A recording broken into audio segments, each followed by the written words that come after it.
ஏதாச்சும் சாப்பிடணும் போலியா இருக்காச்சும் செஞ்சு தெரியா? என்ன வேணும்? லாஸ்ட் வீக் அப்பா போலி செஞ்சார்ல, அது நல்லா இருந்துச்சுல, அதே மாதிரியே செஞ்சு தெரியா?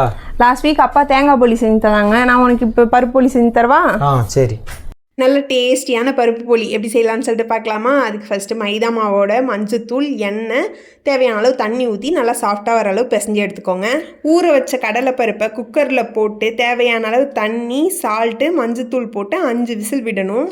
வெந்ததும் பருப்பை நல்லா ஸ்மாஷ் பண்ணி எடுத்துக்கணும். கூடவே வெல்லம் ஆட் பண்ணிக்கணும். வெல்லம் இல்லைன்னா நாட்டு சர்க்கரை ஆட் பண்ணிக்கலாம். நான் இதில் வந்து வெல்லம் ஆட் பண்ணியிருக்கேன். வெல்லத்தில் வந்து மண் இருக்கும், அதனால் அது கொதிக்க வச்சு நல்லா ஃபில்டர் பண்ணி எடுத்துக்கிட்டேன். கூடவே ஏலக்காய் பவுடர் வாசனைக்காக நெய் போட்டுக்கிட்டேன். உருண்டை பிடிக்கிற அளவு வந்ததும் அதை எடுத்து நல்லா உருண்டை பிடிச்சிக்கிட்டேன். ஆல்ரெடி பிசைஞ்சு வச்சுருந்த மைதா மாவு நல்லா சாஃப்டாக வந்துருச்சு.